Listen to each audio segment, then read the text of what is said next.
Olá, sejam bem-vindos ao nosso canal Capoeira Pedagógica, Conhecimento e Movimento.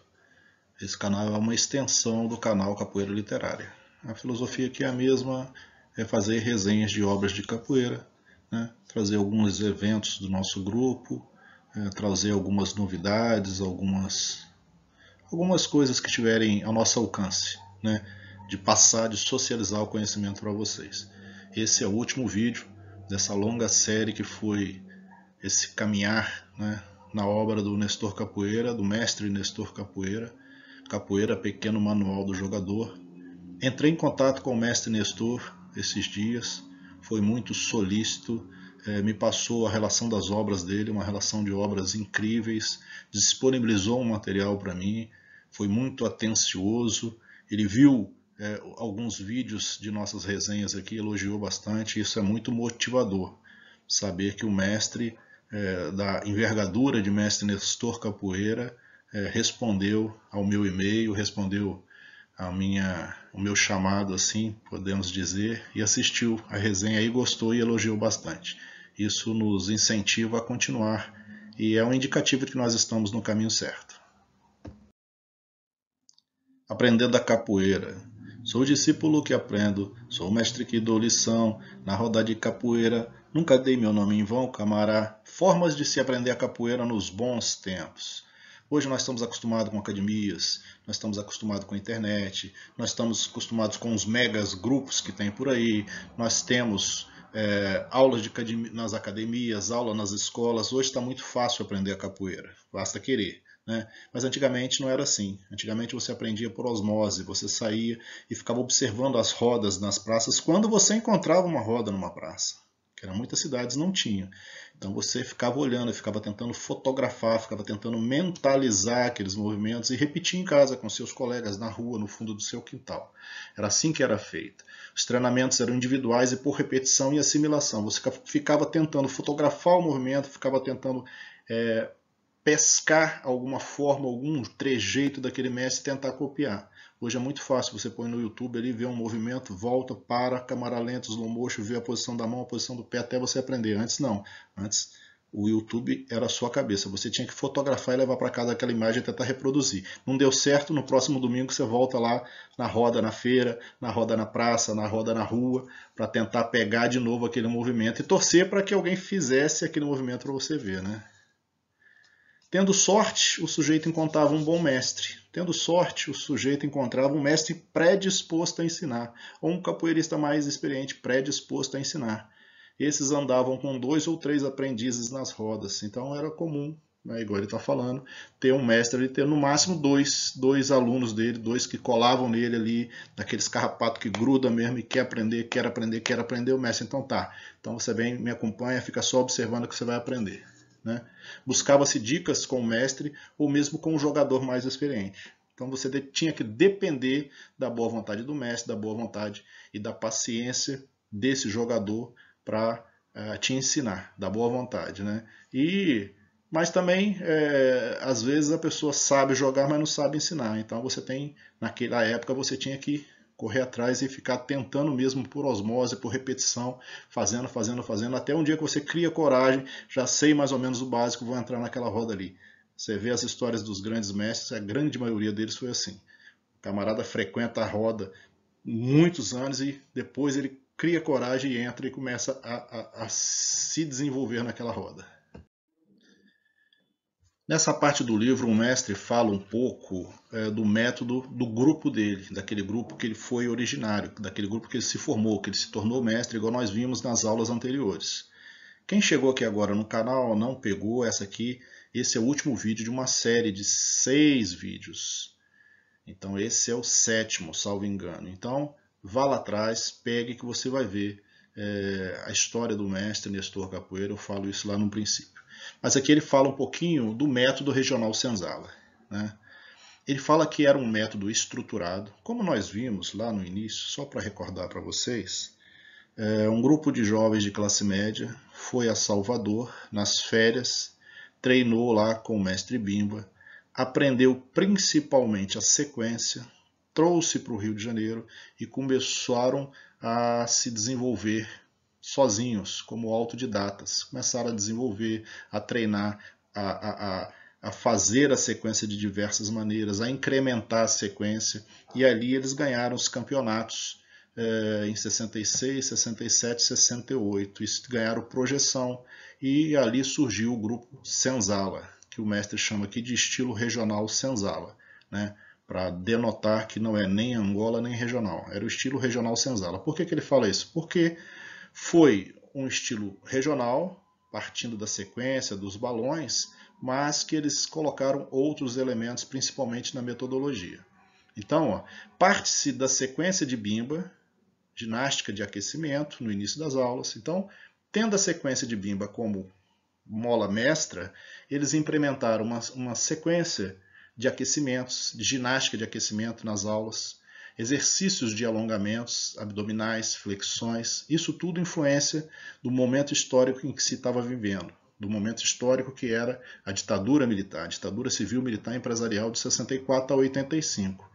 Então, o grupo Senzala se fortalece nesse meio e pega muito a característica dos militares, cabelo baixinho, cabelo raspado, os capoeiristas fortes, abdominal, flexão, alongamento, muita marcialidade. Por isso que ele fala de método estruturado, era o método de aprendizado por repetição, repetição. Por isso que ele mesmo fala que os jogadores do grupo Senzala têm todos um estilo igual, idêntico.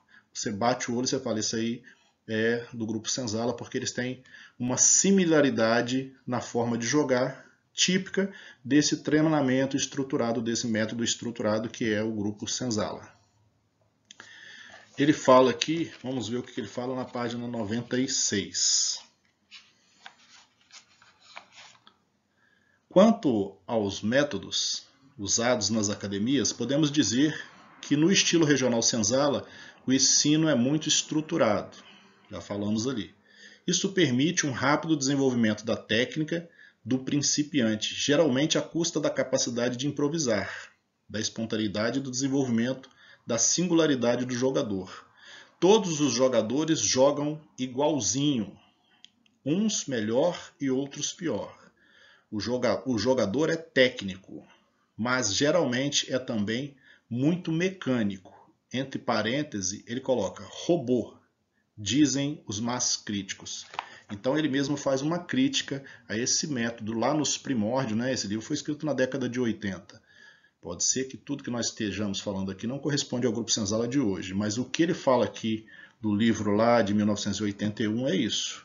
O jogador é técnico, geralmente é também muito mecânico, muito robotizado. Você bate o olho e você identifica de qual grupo pela forma de jogar, pelo mecanismo de jogar.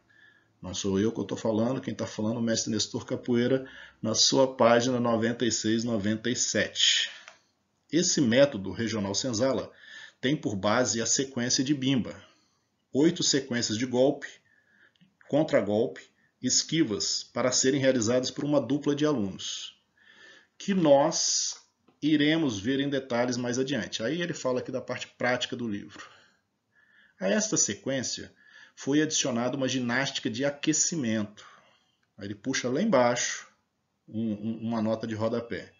Para uma ginástica de aquecimento criativo utilizando os movimentos afins à capoeira. Então houve um acréscimo ao método de Mestre Bimba. No início das aulas. Movimentos de alongamento, de plasticidade, né? Abdominais, flexões, etc. E, às vezes, ginástica com peso e halterofilismo. Foi adicionado também o treino repetitivo e mecânico de golpes, esquivas, quedas, movimentos acrobáticos que os alunos fazem seguindo e imitando o professor, que está à frente da turma. Ou realizam sozinhos ou em duplas. Cada professor criou também suas próprias sequências para os alunos realizarem sozinhos. Abre parênteses. Às vezes atravessando a sala em fila enquanto executa a sequência ou em dupla. Então ele está falando aqui do método Senzala lá nos seus primórdios. Pegou-se a sequência de Bimba, pegou-se que este grupo de jovens capoeiristas que foram atrás de Mestre Bimbi, aprenderam com ele e acrescentaram uma outra maneira de se executar a capoeira e que com certeza absoluta foi um sucesso, porque 66, 67 e 68 eles ganharam o troféu Berimbau de Ouro no Rio de Janeiro e a partir dali o Grupo Senzala ganhou projeção. Então nós vimos o método regional Senzala e as suas características, agora ele faz uma comparação com o método de capoeira Angola. O ressurgimento e o reflorescimento a partir da década de 80. Principalmente a partir de 1985, que é o resgate desses mestres que estavam esquecidos lá na Bahia e essa vinda deles para o eixo Rio-São Paulo. Esse método de capoeira Angola, que começou a vigorar a partir da década de 80, distinguia-se da regional Senzala pelo estímulo à criatividade e à malícia.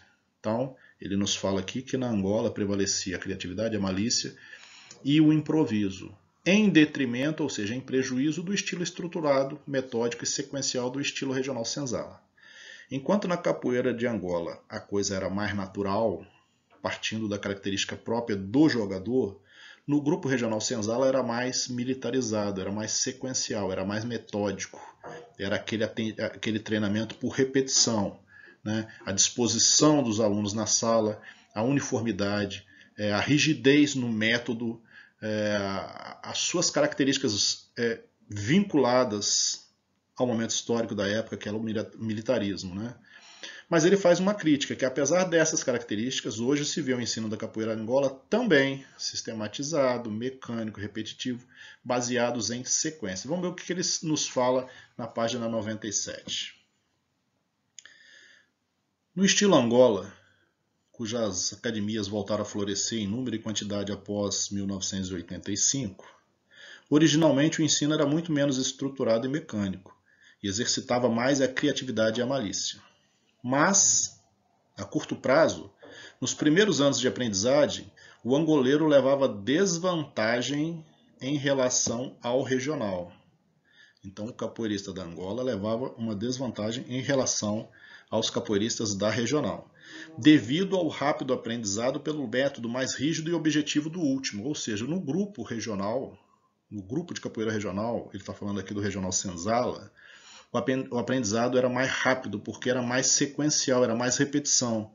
Você chega lá, hoje nós vamos treinar queixada, armada e meia-lua, queixada, armada e meia-lua, queixada, armada, até ficar bom, até você ficar perito em queixada, armada e meia-lua. Amanhã nós vamos aprender mais 3 movimentos, e assim, num curto espaço de tempo, você já tinha um aluno, não capoeirista, mas você já tinha um aluno apto a jogar em qualquer roda. Aí o que ele fala? Mas, em nossos dias, é comum vermos jovens professores de Angola ensinando com métodos mecânicos e repetitivos, copiados do regional Senzala. O que tem produzido uma novíssima geração de angoleiros que falam muito em improvisação, mandinga e criatividade, mas, na verdade, jogam todos igualzinho ao seu professor. Então ele diz, o mestre Nestor Capoeira diz, que a capoeira Angola meio que copiou a sistematização do ensino, da metodologia de ensino do regional Senzala, que era o ensino através da sequência, o ensino através da repetição, o ensino através da tenacidade e da repetição. Contudo, ainda há uma vantagem em termos de diversidade sobre os regional Senzala. Apesar de numa academia todos jogarem igual, em outras o jogo é diferente. Abre parênteses. Enquanto os regional Senzala jogam igual em todo o Brasil. O que ele está falando? Mesmo que a capoeira Angola tenha um ensino por sequência, mesmo que ela tenha copiado essa metodologia de repetição, ensino por sequência, ainda você vê os angoleiros jogando e você não consegue identificar de qual grupo que é, porque eles jogam de maneiras diferentes. Sendo que o regional Senzala, segundo ele, em qualquer parte do Brasil que você for, você bate o olho e você sabe. Esse aí é regional Senzala pelo estilo de jogar. Por outro lado, tendo em vista o grande número de alunos, uma novidade numa aula de Angola, alguns mestres da velha guarda, como João Pequeno, tentam desenvolver um método híbrido, mistura de método regional Senzala com Angola tradicional. Devido ao grande conhecimento destes velhos mestres, essas tentativas poderão trazer bons resultados. Isso aí ele está falando lá em 1981. Então ele fala que é uma adaptação, um método híbrido. Você pega a velha capoeira Angola e você agrega a ela elementos que a faz uma capoeira Angola atual, uma capoeira Angola diferenciada. Essa parte eu denominei como cerejas do bolo, que é o suprassumo, né? Para dar crédito ao autor, para dar crédito à sua obra, o trabalho que ele teve em montar intelectualmente essa obra, né? O que tem mais nesse bolo? O que tem mais além do que nós falamos? Nós falamos o bolo, nós falamos aí as características do bolo por fora, mas por dentro o bolo é muito mais saboroso, né? Então, por dentro do livro ainda nós temos a apresentação dos movimentos, nós temos a questão do mito, do ritual, da aula de capoeira. Ele ensina você a fazer uma aula de capoeira, ele ensina você a dar uma aula de capoeira. Tem um enfoque de como preparar uma aula de capoeira. Você que é professor, você pega esse livro, você vê aqui o método de ensino que o Nestor Capoeira preconizava, né? O método de ensino, a movimentação, a forma de você ensinar o seu aluno a gingar, a negativa e os rolês, todos os golpes. Ele fala aqui da sequência de bimba com ilustração, vingativas, defesas, ataques, enfim. No livro ainda temos aqui, qual é a cereja do bolo, é o curso propriamente dito em termos práticos, que não cabe a nós aqui destrinchar, porque ia ficar muito esmiuçado e não é. Né? A nossa intenção aqui é mostrar o bolo por fora e que vocês, para saborearem o bolo por dentro, vocês têm que adquirir a obra e fazer mérito, né, a grande obra do mestre Nestor Capoeira. Enfim, com satisfação de ter concluído essa missão, mas também com um pesar, né, de ter que abandonar essa excelente obra, chegamos ao fim de nossa jornada de 7 vídeos. Quem não viu, igual eu falo sempre, busque lá os primeiros para pegar o fio da meada. O material está disponibilizado para vocês. Quem quiser entrar em contato comigo, está na descrição aí. Se quiser o material do PowerPoint para passar para os seus alunos, para fazer uso no seu grupo, alguma coisa, pode entrar em contato comigo que eu terei o prazer, né, de socializar o conhecimento com vocês. Podem fazer uso também do vídeo, uso no sentido de passar para os seus alunos, fazer grupo de estudo, enfim. Né? Eu procurei destacar aqui os pontos importantes da obra, logicamente dentro daquilo que eu percebo a capoeira, dentro do que eu vivi de capoeira nessas últimas décadas. Então, às vezes, o que eu falei aqui pode não ser o que o autor quis dizer, né? Mas eu consegui compreender a partir da minha ótica. Então, se houve alguma discrepância na interpretação, eu peço desculpa desde já. Muitos detalhes ficaram de fora, né? Eu falei com vocês que eu tive contato com o mestre Nestor Capoeira, ele viu alguns vídeos, segundo ele, gostou muito, então quer dizer que eu já tendo o aval do autor, eu já fico satisfeito. A próxima resenha eu estou pensando ainda, tem tantas opções que eu ainda não tive a possibilidade ainda de escolher, mas possivelmente no mais curto prazo possível nós vamos ter outras resenhas. Peço a vocês que divulguem o canal, peço a vocês que façam a inscrição, aqueles que já eram inscritos no outro canal, eu perdi todos os inscritos, que se inscrevam novamente no canal, deixe o seu comentário, deixe a sua... vamos fazer isso, deixa a sua opção aí, fala, eu queria a tal obra, né? De preferência para as obras mais clássicas, as obras mais já consolidadas, porque tem uns milhares de livros de capoeira, não daria conta de resenhar todos. Então vamos começar, né, em respeito à velha ancestralidade, começar dos mais antigos até chegar nos mais novos. Lembrando sempre, quem não lê, mal ouve, mal fala e mal vê, Monteiro Lobato. É isso aí, até a próxima. Muito obrigado.